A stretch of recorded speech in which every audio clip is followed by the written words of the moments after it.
आज से कई साल पहले मैंने इस कहानी को सुना तो और बहुत ही दिलचस्प लगी मुझे कि एक दफ़ा का जिक्र है कि एक शख्स था जिस शख्स ने ज़िंदगी भर की कमाई को एक पोटली में जमा कर लिया था हीरे जवाहरात की सूरत में और अपने सीने से लगाए फिरता था। जब उस गांव में वो फिरा करता था लोग उससे पूछते थे इसका क्या करोगे, हमें दे दो।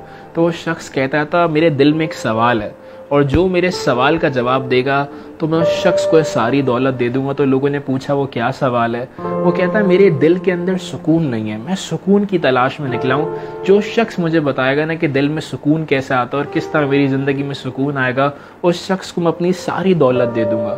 आज तक उसको कोई ऐसा शख्स नहीं मिला उस गाँव के अंदर जो ये जवाब दे सके। बट एक दफ़ा एक पागल वहाँ से गुजरा, उसने कहा कि तुम जिस सवाल का जवाब ढूंढ रहे हो एक और गांव है, उस गांव के अंदर एक शख्स है मुल्ला नसीरुद्दीन, उनके पास इस सवाल का जवाब है, तुम उनके पास ज़रूर जाओ।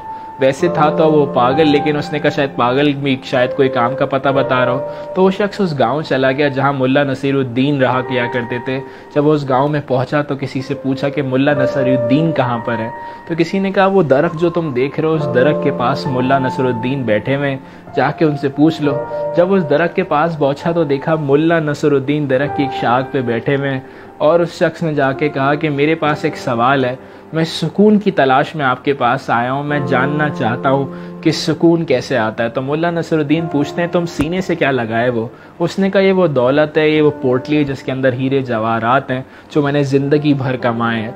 तो कहा इसका क्या करोगे? कहा ये मैं उस शख्स को दे दूंगा जो मुझे सुकून का पता बता देगा, जो मुझे बताएगा कि दिल में सुकून कैसे आ सकता है। मुल्ला नसीरुद्दीन मुस्कुराए और दरख्त से नीचे आए और वो पोटली लेके भाग गए। और जैसे ही वो भागे तो वो शख्स उनके पीछे दौड़ा, क्योंकि मुल्ला नसीरुद्दीन गांव के रास्तों से वाकिफ थे तो वो बहुत तेज़ दौड़ा और मुख्तलिफ रास्तों से जाके छुप गए। ये शख्स काफ़ी देर तक दौड़ता रहा, फिर एक जगह जाके बैठा और खूब रो रहा है। इसका दिल बड़ा इस्तराब हुआ कि यार काश मैं यहाँ आता ही नहीं, काश मैं उस पागल की बात सुनता ही नहीं। बहुत परेशान हुआ, उसका दिल तड़पने लगा और जब दिल बहुत तड़पा तो उसी दरख्त के नीचे आके बैठ गया जहाँ मुल्ला नसीरुद्दीन से नज़र आए थे।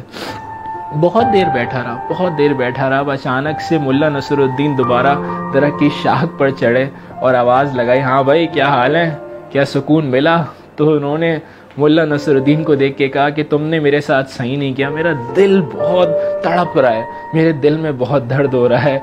तो फौरन वो पोटली पैसों की मुल्ला नसीरुद्दीन ने ऊपर से फेंकी और जैसी वो पोटली उससे मिली उसने फौरन सीने से लगा ली और एक गहरी सांस ली और कहा हाँ मुझे वाकई में सुकून मिल रहा है। मुल्ला नसीरुद्दीन ने पूछा क्या तुम्हें वाकई में सुकून मिल रहा है? उसने कहा हाँ मुझे वाकई में सुकून मिल रहा है। अक्सर हमारी ज़िंदगी में बहुत सारी चीज़ें ऐसी होती हैं जो कि हमारे पास होती हैं, बट जब तक वो हमसे जुदा ना हो जाए ना हम उसकी अहमियत को नहीं जान पाते। वो एक बड़ा अच्छा जुमला है, हम में से किसी का मरना बहुत ज़रूरी है ताकि दूसरे ज़िंदगी के मकसद को समझ सकें।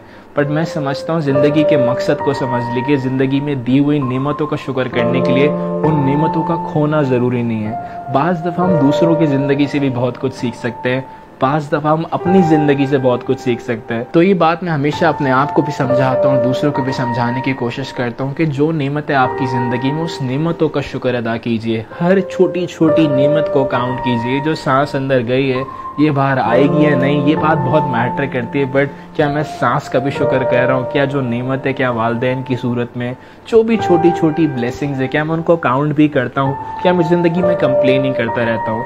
जिस इंसान की ज़िंदगी में ग्रैटिट्यूड होता है, थैंकफुलनेस होती है और इनफैक्ट जो अपने दिन का आगाज़ ग्रैटिट्यूड से कर रहा होता है, उस इंसान की ज़िंदगी में फ़ैसले, उसके डिसीजंस, उसकी इमोशनल स्टेट बहुत बेहतर हो जाती है। तो इस कहानी का पैगाम यही है कि ज़िंदगी में जो चीज़ें आपके पास है उन नेमतों का शुक्र अदा करना सीखिए।